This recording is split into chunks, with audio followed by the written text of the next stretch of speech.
أهل الصدق والوفاء أما بعد فقال الله عز وجل في كتابه الكريم إياك نعبد وإياك نستعين.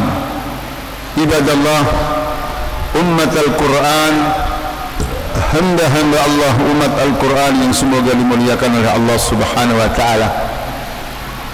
Minal qiyamil insaniyati allati 'azzamaha al-Islam, di antara nilai kemanusiaan yang diagungkan oleh al-Islam, yang mendapatkan perhatian yang sangat besar oleh dinul Islam, adalah al-hurriyah, adalah kemerdekaan.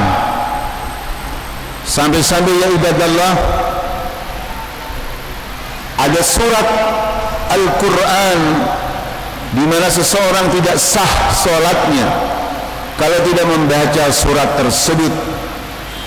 Dan di antara isi daripada surat tersebut tepatnya adalah ayat 5 surat Al-Fatihah, berbunyi iyyaka na'budu wa iyyaka nasta'in. Ulama tafsir menjelaskan makna iyyaka na'budu ay la na'budu siwaka, kami tidak beribadah, tidak menyembah selain kamu ya Allah. Di mana redaksi tersebut merupakan redaksi al-hasr, pembatasan, sehingga hidup ini hanya mengabdi kepada Allah, kita hanya menjadi budak Allah.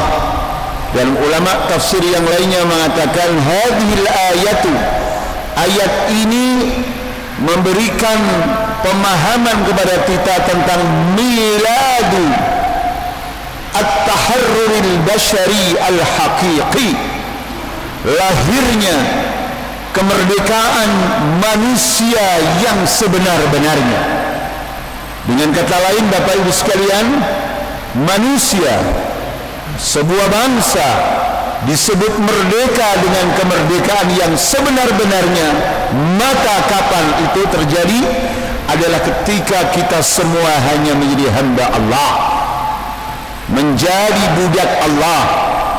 Sehingga ya ibadallah, seseorang merdeka, sebuah keluarga merdeka, sebuah bangsa merdeka, kepala negara merdeka, rakyatnya merdeka ketika mereka semua hanya menjadi hamba Allah. Sebaliknya ya ibadallah, ketika ada sebuah negara, pemimpin dan rakyatnya menjadi budak negara lain, menjadi budaknya hawa nafsu, maka meskipun secara zahir kelihatan merdeka, pada dasarnya mereka belum merdeka, tapi mereka masih terjajah oleh sesama makhluk. Itu sebabnya ya ibadallah, di dalam ayat yang lain, orang yang meninggalkan kemerdekaannya meskipun mengaku beragama Islam tetapi tidak menjaga anugerah Allah yang bernama hurriyah, terutama al-hurriyah fil aqidah, kemerdekaan dalam berakidah, dalam beriman, dalam berislam. Di dalam Al-Quran diabadikan oleh Allah dalam surat An-Nisa ayat 97, 98 sampai 99, ya ibadallah, mereka divonis oleh Allah, pertama, vonis yang sangat berat, mati dalam keadaan mendolimi diri sendiri. Yang kedua, alasan tertindas, alasan wong cilik, tidak berani melawan yang menjajah mereka, ditolak oleh Allah.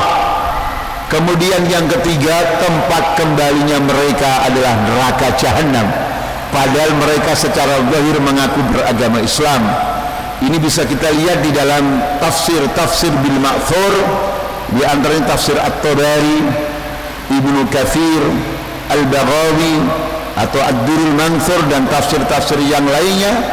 Pakar tafsir dari sahabat yaitu Abdullah ibnu Abbas radhiyallahu anhu mengatakan, di mana ayat tersebut turun berkaitan dengan sekelompok kaum muslimin yang masih tetap di Makkah, tidak mau hijrah ke Madinah, tidak mau berpindah ke Madinah bergabung dengan Nabi sallallahu alaihi wasallam kaum muslimin.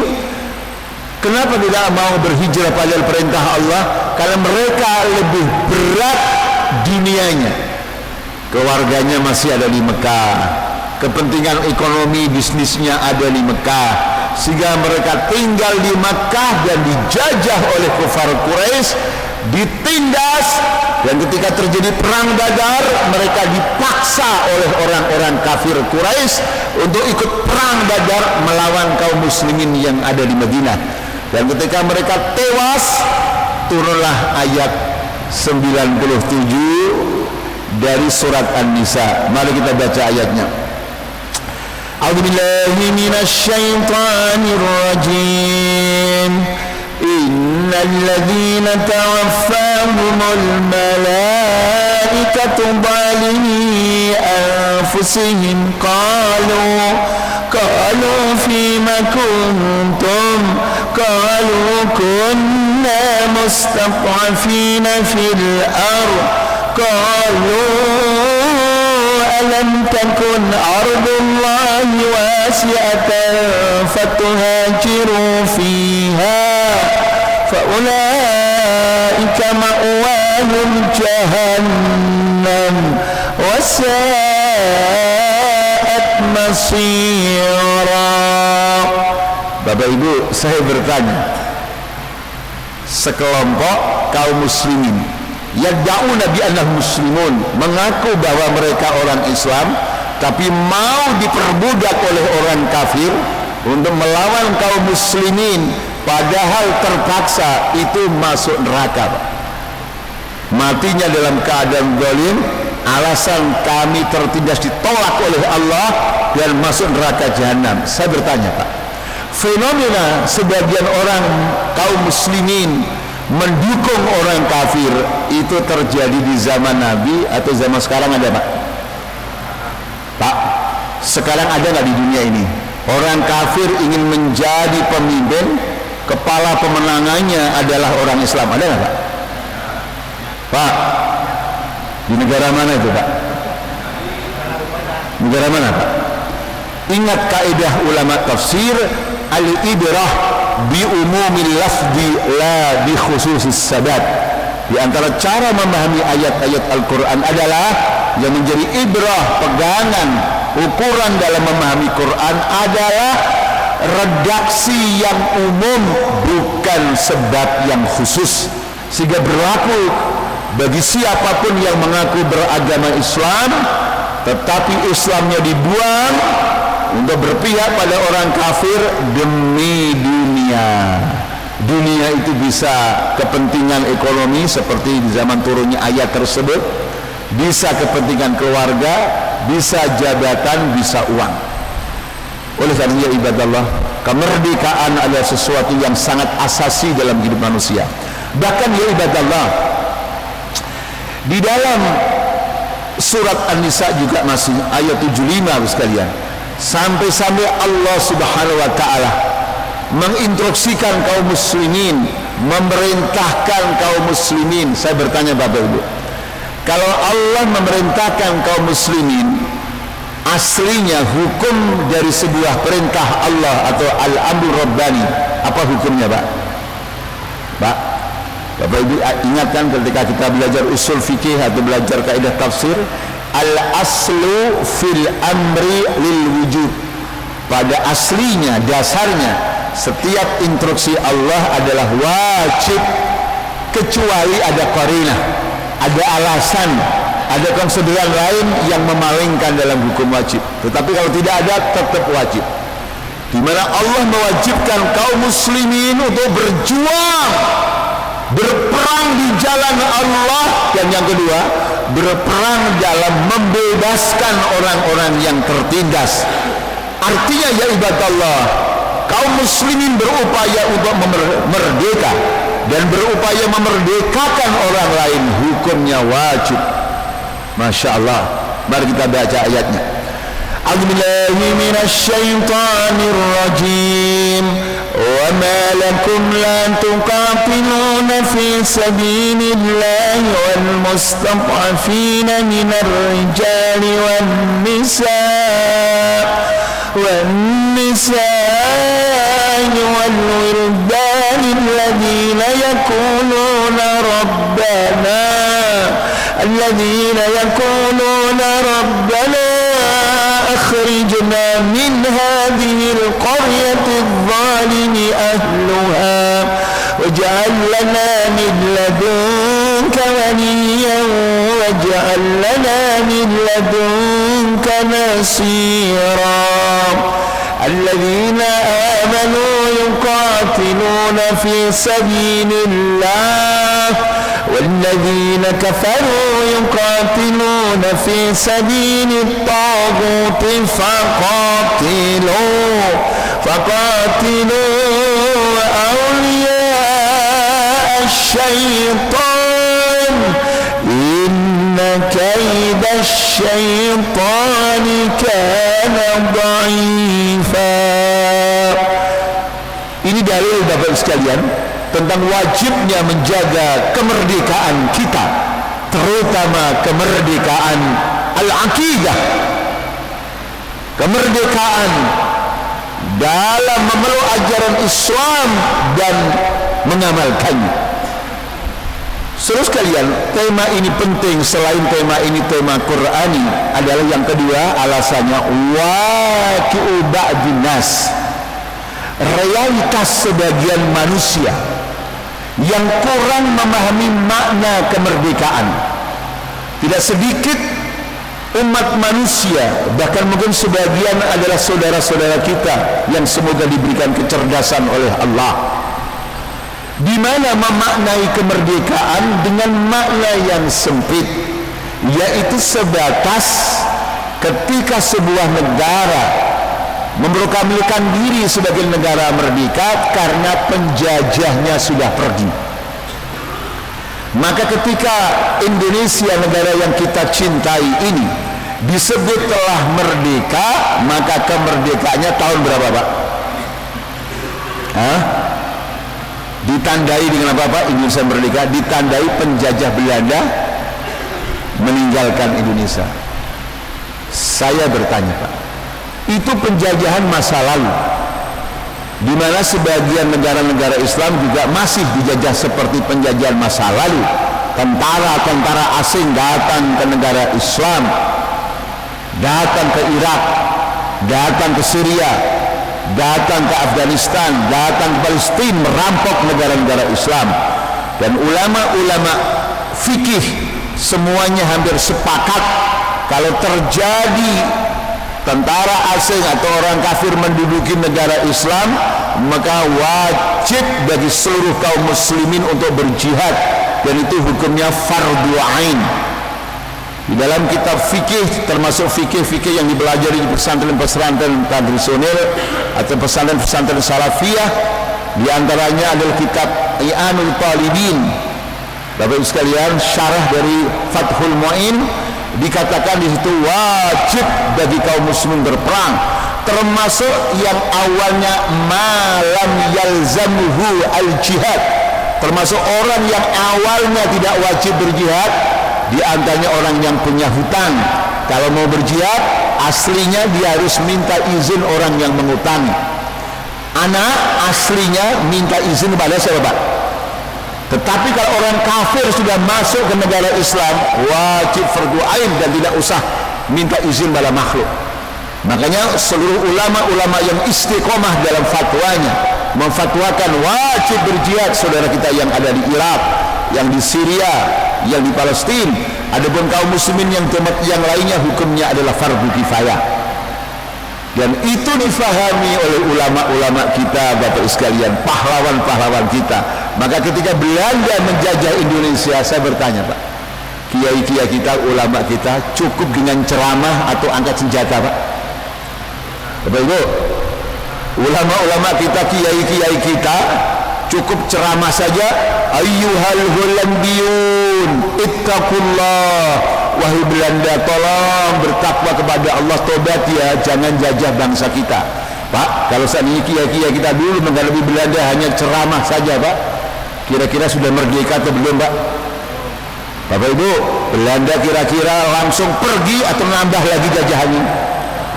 Sekarang saya bertanya, negara mana, Pak, yang sudah dijajah dengan penjajahan modern tapi solusinya masih ceramah saja, walaupun ceramah penting? Sampai jam 3.30, setengah 4 fajar sudah ada ceramah di TV, Pak. Ceramah banyak sekali. Di negara mana itu, Pak? Pak, penjajahan berhenti atau nambah terus, Pak? Di antara al-ikhtilal al-asri, penjajahan modern adalah tidak harus mendatangkan tentaranya dengan senjata lengkap, lah, cukup di negaranya sendiri, tapi pengaruhnya menjajah di negara Islam. Kelihatannya merdeka, tapi pemimpinnya dijajah, kebijakannya dijajah, ekonominya dijajah, militernya dijajah. Walaupun mengaku beragama Islam harus nangkepin kaum muslimin. Walaupun beragama Islam, pemimpinnya harus mencurigai orang-orang yang rajin sholat berjamaah di masjid dengan tuduhan radikal dan sebagainya. Nah, yang dijajah kekayaannya, negara Islam kaya dengan apapun, minyak, hutan, emas, tapi yang menikmati bukan rakyatnya.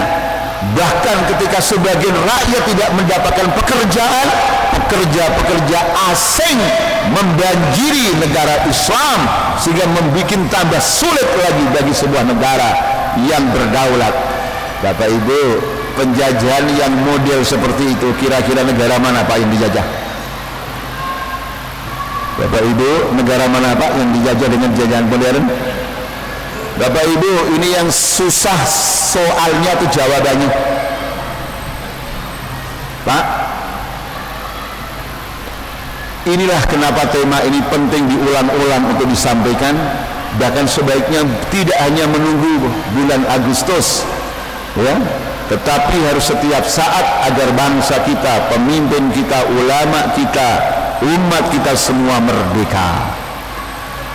Ini bab pertama tentang ahamiyatul hurriyah, urgensi kemerdekaan. Bab yang kedua, Bapak Ibu sekalian, adalah kaif, bagaimana caranya agar kita semua kaum muslimin di dunia ini, termasuk di bumi Allah Indonesia yang kita cintai karena Allah, benar-benar merdeka yang hakiki sesuai dengan petunjuk Allah, sesuai dengan contoh yang dicontohkan Rasulullah dan salafun salih. Nah, ini seperti apa? Tolong Bapak Ibu ya dicatat, siapa tahu di antara Bapak Ibu nanti mendapatkan kesempatan untuk ceramah di Istana Merdeka. Ini temanya, Pak, ya, Pak, atau diundang oleh kepala DPR atau ketua MPR, Pak, ya. Ini ceramah tentang kemerdekaan. Saudara sekalian, setelah kita mentadaburi ayat-ayat Quran dan sunnah nabawiyah, ditambah kekayaan kita dari kehidupan salafun salih, ulama-ulama salaf kita yang baik-baik, ya ibadallah, yang harus kita jadikan contoh, hafizakumullah. Yang pertama, kaum muslimin atau umat manusia yang lebih umum saja, Bapak Ibu, akan merdeka dengan sebenar-benarnya merdeka. Maka kapan? Ketika manusia hanya menjadi hamba Allah. Makanya tadi ayatnya berbunyi, iyyaka na'budu wa iyyaka nasta'in, hanya kepadamu ya Allah kami beribadah dan hanya kepadamu kami minta pertolongan. Sehingga kalau minta tolong pada bangsa lain, nanti hutang jasa, Pak. Apalagi kalau bangsa lain itu punya jasa di dalam memenangkan seseorang menjadi kepala negara, menjadi PM atau raja atau presiden, sudah barang tentu dia akan punya hutang jasa, dan ketika itulah dia akan jadi budaknya, ya ibadallah. Makanya kita hanya beribadah kepada Allah dan hanya minta pertolongan kepada Allah dalam hal-hal yang sudah barang tentu di luar kemampuan umat manusia. Digambarkan pula dalam surat Az-Zumar, Bapak Ibu, surat nomor 39 ayat 29. Di sini Allah memberikan perumpamaan atau masal Masal yang jamaknya amsal itu dalam kitab-kitab ulumul Quran, ilmu-ilmu Quran dibahas secara khusus, menggambarkan betapa pentingnya ya masal atau perumpamaan atau peribahasa. Tapi ingat Bapak Ibu, anak-anak kita, mahasiswa-mahasiswa kita ketika belajar tentang amsal, jangan sebatas ya rekreasi kebahasaan, kenikmatan dalam memahami bahasa Al-Quran, tapi harus lebih dari itu. Yang lebih penting lagi, kenikmatan untuk mengamalkan Al-Quran. Karena tidak sedikit orang yang memang tertarik dengan keindahan bahasa Quran. Bahkan bukan sekedar tertarik, bisa juga menjadi ya orang yang menjelaskan Quran atau mufassir, tapi hanya tertarik kepada sekedar ketinggian bahasa, tidak menjadi ukuran keimanan seseorang. Karena orang kafir pun juga tertarik. Orang orientalis, mustasyrikin, orang barat, orang kafir yang belajar Islam tertarik dengan Quran, tapi belum tentu beriman. Hafizakumullah. Maka yang lebih penting lagi, setelah tertarik dengan bahasa yang begitu tinggi, kita harus lebih tertarik lagi untuk mengamalkan. Sehingga jangan sampai terjadi di dunia ini ada orang yang senang tafsir tapi tidak senang mengamalkan Quran, bahkan mengkritisinya, ya ibadah Allah. Maka ulama memberikan pemahaman pada kita, al-amsal, perumpamaan itu bukan sekedar indah bahasanya Al-Quran, tetapi juga menggambarkan bentuk realitas kehidupan umat manusia. Di sini dihadirkan oleh Allah bagaimana perumpamaan orang yang tidak bertauhid, atau orang yang menyembah Allah tapi juga menyembah yang lainnya, menjadi budaknya Allah tapi juga menjadi budaknya manusia, budaknya hawa nafsu, budaknya jabatan, budaknya harta benda, budaknya ketenaran. Itu seperti budak yang dimiliki banyak orang yang berserikat kemudian berselisih, dan sudah berarti tidak sama dengan seorang budak yang hanya dimiliki oleh satu majikan yang jelas garis komandonya, tunduknya hanya pada satu majikan, sehingga tenang, tidak terombang-ambingkan. Allah berfirman, "Dharaballahu mathalan rajulan fihi syuraka'u mutasyakisuna wa rajulan salaman lirrajul hal yastawiyani mathala alhamdulillah bal aktsaruhum la ya'lamun." Allah memberikan perumpamaan seseorang atau budak yang dimiliki banyak orang yang berserikat dan berselisih. Yang satu menyuruh ke sana, yang lainnya menyuruh ke sini, yang lainnya menginstruksikan seperti itu, bingung dia, terombang-ambingkan. Hafizakumullah. Ya, dengan orang yang atau budak yang tunduk kepada seseorang, pada satu majikan, apakah kedua itu sama? Jawabannya pasti tidak sama. Segala puji bagi Allah, akan tetapi kebanyakan mereka tidak memahami. Hafizakumullah. Jadi itulah indahnya, hafizakumullah, ketika kita hanya beribadah kepada Allah, sehingga seorang istri memang wajib taat kepada suami tapi tidak boleh menjadi budaknya suami. Anak wajib taat kepada kedua orang tuanya atau menghormati orang tuanya, tapi tidak boleh menjadi budak orang tuanya. Subhanallah. Menantu harus menghormati mertuanya, tapi tidak boleh menjadi budaknya mertuanya. Rakyat harus menghormati pemimpinnya, tapi rakyat harus tidak boleh menjadi budak ya pemimpinnya, tetap menjadi budaknya Allah Azza wa Jalla. Hafizakumullah. Ini yang kita maksud, kemerdekaan seseorang, kemerdekaan masyarakat, kemerdekaan sebuah bangsa adalah ketika kita semua ya ibadallah hanya menjadi hamba Allah. Iyyaka na'budu wa iyyaka nasta'in wa ma khalaqtul jinna wal insa illa liya'budun. Ini yang pertama. Yang kedua, hafizakumullah, di dunia ini tidak akan ada orang yang merdeka, tidak ada bangsa yang merdeka kalau tidak mempunyai al-iktifa adzati, kemandirian. Sebuah bangsa yang menggantungkan bangsa lain tidak akan merdeka, walaupun gagah berani, walaupun pidatonya berkobar-kobar ya ibadallah. Bagaimana sebuah bangsa akan merdeka tangannya kalau tepungnya umpamanya menggantungkan pada negara lain? Bagaimana sebuah kekuatan tentara militer akan merdeka kalau alat-alat persenjataannya mengimpor dari negara lain ya ibadallah? Bagaimana sebuah lembaga pendidikan akan merdeka kalau kebutuhan pendidikannya bergantung pada negara lain ya ibadallah? Oleh karena itu kita akan merdeka kalau kita benar-benar iktifa dzati. Itulah yang dicontohkan oleh Rasulullah sallallahu alaihi wasallam. Beliau ditarbiyah oleh Allah sejak kecil, bahkan sebelum diangkat menjadi nabi sudah dididik oleh Allah untuk mandiri sejak kecil. Bapak Ibu, saya bertanya, ketika Nabi masih kecil yang harusnya belum kewajiban mencari nafkah, tapi Nabi masih kecil, hafizakumullah, Muhammad sallallahu alaihi wasallam sang kecil itu ketika kecil menjadi apa Pak? Pengangguran itu jadi apa Pak?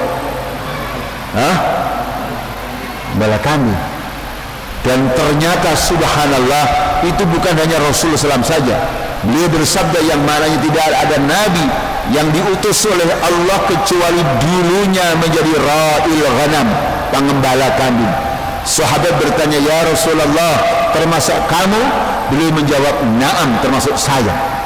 Sekarang saya bertanya Bapak Ibu, Allah subhanahu wa ta'ala qadirul amla, Allah berkuasa ada Bapak Ibu menjadikan Nabi sejak kecil menjadi anak orang yang kaya, sejak kecil ditunggui bapak ibunya yang kaya, sampai dihantarkan menjadi seorang Nabi.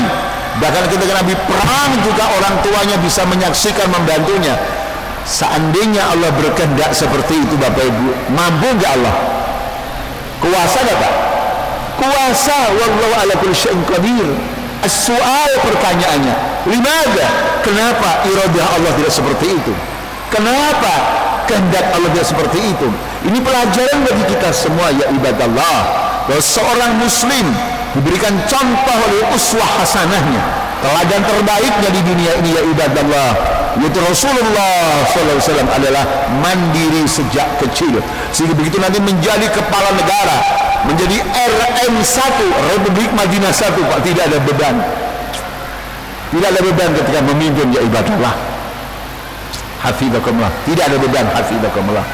Di dalam menegakkan undang-undang pun tidak ada beban, karena tidak punya hutang jasa. Bahkan seandainya yang mencuri keluarga dia sendiri, tidak ada beban untuk memotong tangannya. Kita tahu semua ketika seorang sahabat melobi Nabi agar menggugurkan hukuman potong tangan orang yang mencuri itu, apa kata beliau?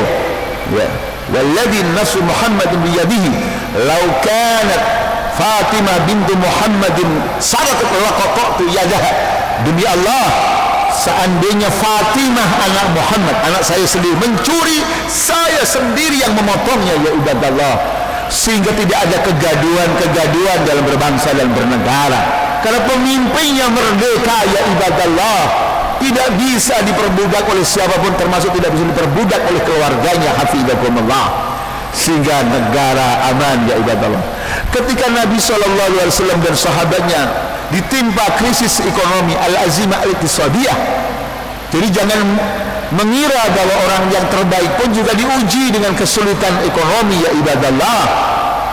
Ingat Bapak Ibu sekalian, di dalam rumah orang terbaik di dunia, orang nomor satu di dunia, pemimpin nomor satu ya ibadallah, berapa lama dalam kehidupan beliau hanya ada al-aswadain,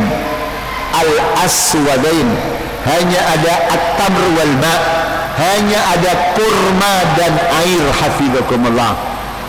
Bapak Ibu, presiden mana di dunia ini Pak yang ketika krisis hanya punya air dan kurma? Pak, Allah Akbar. Tidak ada satu riwayat yang mengatakan hutang kepada Yahudi, di mana banyak pengusahanya, hutang kepada Romawi dan Persia, negara yang katanya besar pada waktu itu. Tidak ada kisahnya hutang kepada kufar musyrik Mekah, tidak ada ibadallah. Diatasi dengan qanaah, menerima ridho terdepan. Yang namanya kesulitan hidup termasuk ekonomi itu biasanya muakkata, temporer Pak, tidak akan selama-lamanya. Dan itu adalah janji Allah.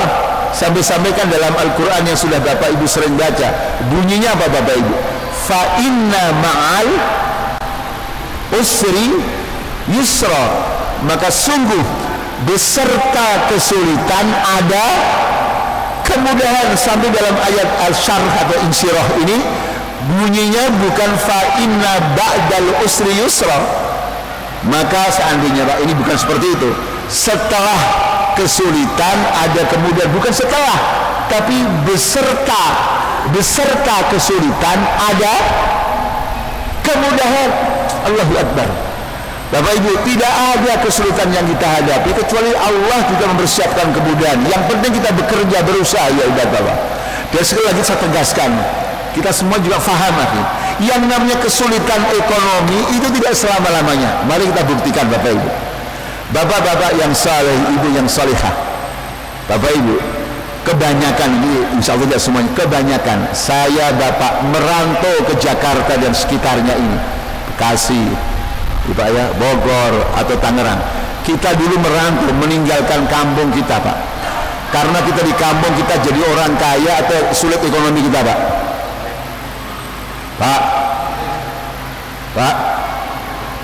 Sekarang kita kan kaya Pak, kan Pak.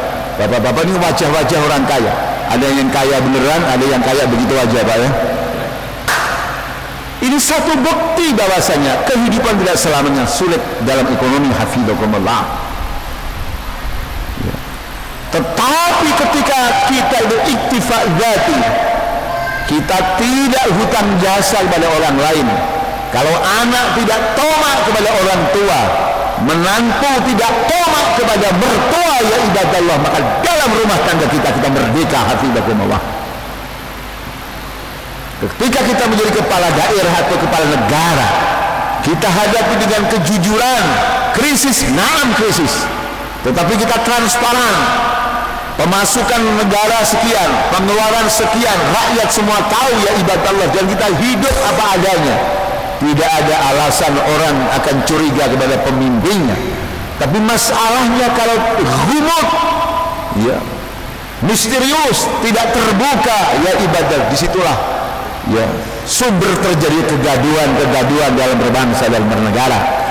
Makanya Nabi SAW memberikan contoh pada kita, bahkan memberikan wejangan dengan ungkapannya yang fima menawi, sungguh seseorang yang naik turun ke gunung untuk ya mencari kayu bakar, diikat kemudian dijual, itu lebih mulia daripada orang yang minta. Allahu Akbar. Mari Pak, kita ingat waktu masih kecil, saya masih kecil, Bapak yang soleh masih kecil, Ibu masih kecil. Kita di daerah dulu Pak, saya melihat sendiri Pak, orang dari daerah pegunungan kerjanya ya cari kayu bakar, dapat berapa ikat gitu, digendong Pak di sini, datang ke desa saya, ya Pak, itu jam 2 fajar Bu. Tidak hanya bapak-bapak, ibu-ibu juga, paling berapa sih Pak? Kayu bakar seikat itu berapa? Sekuat orang yang ada di punggungnya. Tapi kata Nabi itu lebih mulia daripada orang yang minta-minta. Maaf Bapak Ibu, ketika disebut minta-minta, sebagian orang itu yang ada di benaknya kan minta-minta pengemis Pak, yang dikasih 1.000, 2.000, 5.000. Sekarang saya bertanya Pak, ada Pak di dunia ini kelihatannya merdeka, tapi berjas, berdasi, mintanya minta proyek, bukan ribuan tapi miliaran. Kira-kira ada nggak Pak? Ada nggak Pak? Sebegitu banyak Pak? Banyak tuh buahnya Pak. Gaya hidup yang seperti itulah yang menjadi negara kuat atau bangkrut Pak. Allah Pak, ceramah kemerdekaan seperti ini Pak, cocoknya di mana Pak supaya didengar oleh seluruh bangsa Indonesia? Di mana Pak? Inilah Islam Pak, inilah Islam. Kiai, ketua ormas Islam, ketika merdeka iktifal dzati, mencari nafkah, yang dagang-dagang, yang ngajar-ngajar, jaga jual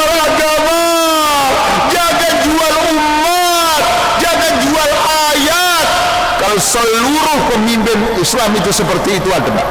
Ada nggak Pak yang berani menjadi ketua pemenangan orang kafir Pak?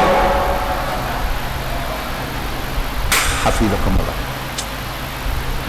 Inilah sosial hafizakumullah, pentingnya kemerdekaan.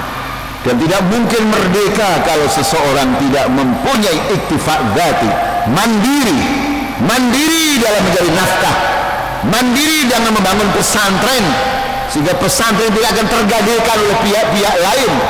Naam, membangun butuh dana, naam, menggaji guru butuh dana, tapi yang tidak boleh kita lemah, kita hina, minta, sehingga kita tidak punya kemerdekaan untuk mentarbiyah mendidik santri-santri kita. Lisan kita tidak bisa lancar kalau lisan kita sudah tertutup oleh hutang jasa, hutang-hutang yang lainnya. Hafizakumullah. Jadi harus iktifak dzati. Ini yang kedua Pak ya. Bapak masih semangat ya Pak? Masuk kemerdekaan dan semangat Pak. Yang ketiga ya Allah adalah husnul tarbiyati mundil bidayah. Pendidikan itu harus baik, harus benar sejak awal.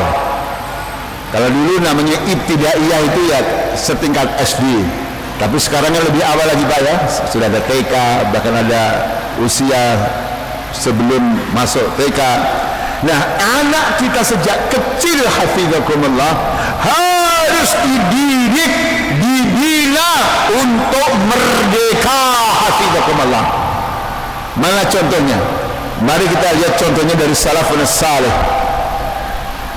Beliau adalah menantu Rasulullah sallallahu alaihi wasallam, Ali bin Abi Thalib radhiyallahu anhu.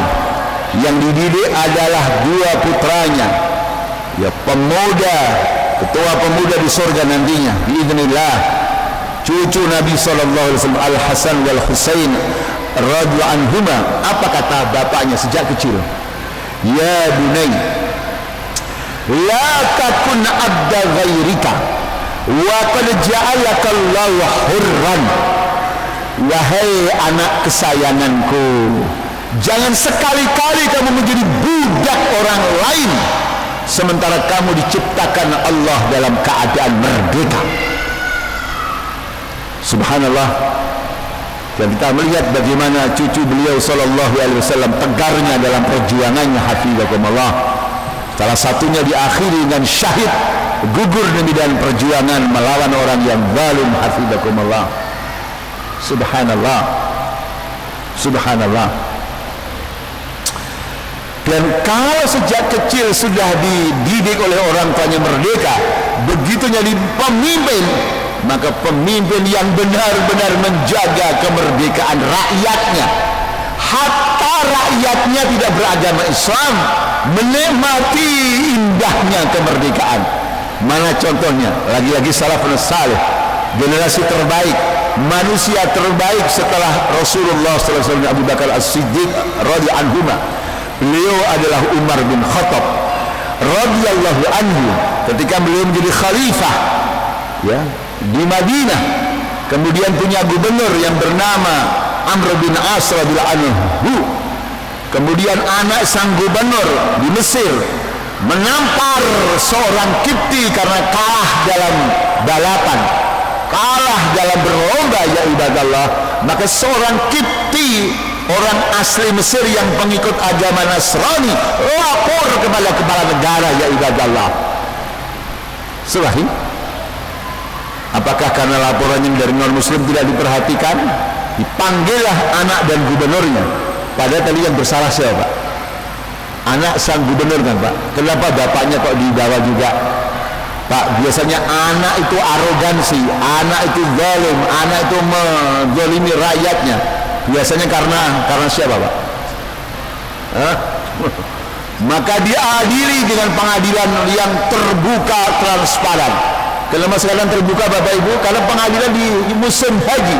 Di musim haji dilihat oleh dunia ya ibadallah. Umar mengatakan, ya Amr, mata ta'abbatumun nas waqt waladatuhum ummahatuhum ahrara.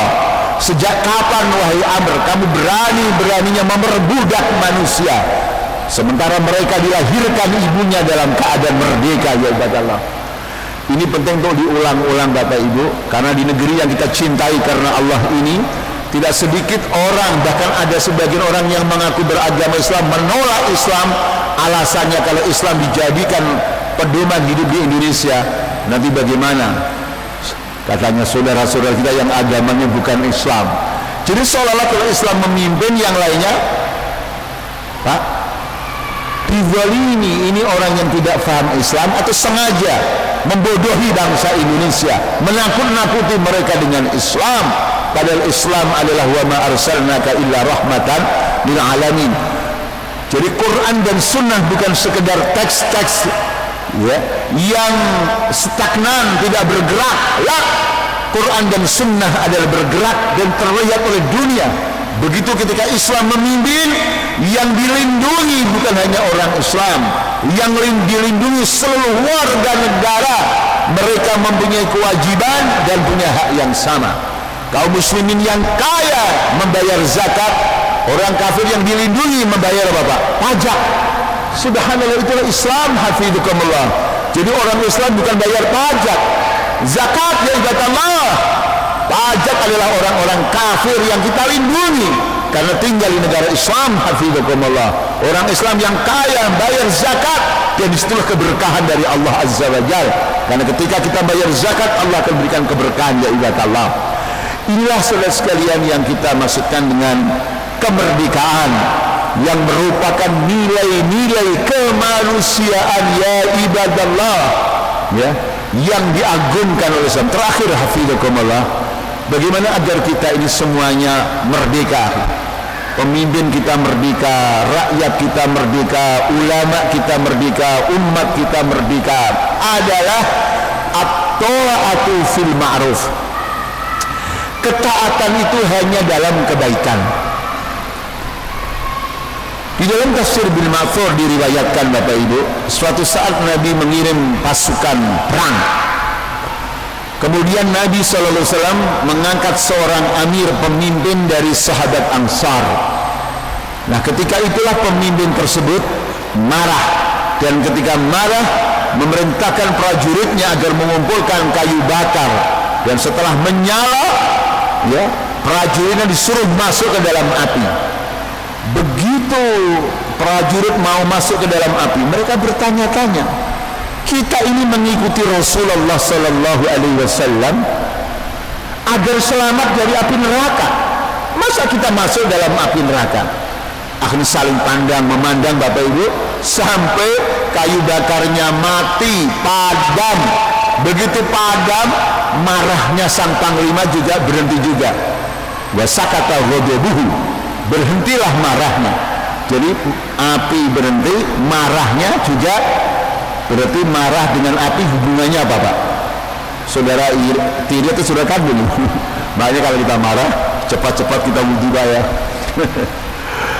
Dan akhirnya berita ini sampai kepada Rasulullah Sallallahu Alaihi Wasallam.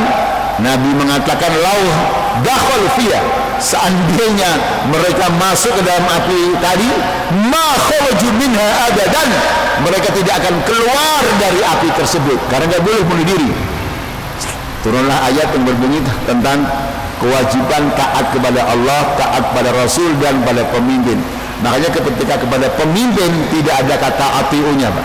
Ini Bapak Ibu sekalian dalam surah An-Nisa, ya ayyuhalladzina amanu atiiullaha wa atiiur rasul wa ulil amri minkum fa in tanaza'tum fi syai'in farudduhu ila Allah war rasul in kuntum tu'minuna billahi wal yawmil akhir dzalika khairun wa ahsanu ta'wila. Jadi Bapak Ibu sekalian, kita harus merdeka. Naam, kita jamaah pengajian, hormat, kagum dengan guru kita, dengan syekh kita, dengan kiai kita, tapi tidak boleh kita dijadikan budak oleh beliau-beliau, atau tidak boleh menghambakan diri ya ibadallah. Kalau perintahnya baik, kita taat. Kalau perintahnya tidak baik, tidak boleh kita taat. Karena tidak boleh taat dalam kemaksiatan, hafizakumullah. Tidak boleh taat kepada pemimpin dalam kemaksiatan.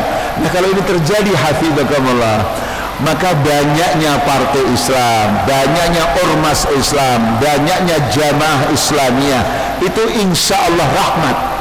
Tetapi kalau sudah terjadi hal yang berbeda, jamaahnya seolah-olah menjadi budaknya pemimpinnya, ini yang menjadikan kultus individu, fanatisme golongan, ta'assub kepada madhabnya, ta'assub kepada jamaah pengajiannya, karena ya taatnya tidak ala basirah. Sekalian, waktu sudah habis. Semoga kita semua hafizakumullah diberikan nikmat oleh Allah yang namanya nikmat kemerdekaan, sehingga kita merdeka dalam seluruh kehidupan kita, dan lebih penting lagi merdeka dalam menjalankan syariat Allah Subhanahu wa taala. Sekalian, kita tutup dengan kafarat majlis. Subhanakallahumma bihamdika asyhadu an la ilaha illa anta astaghfiruka wa atubu ilaik. Assalamualaikum warahmatullahi wabarakatuh.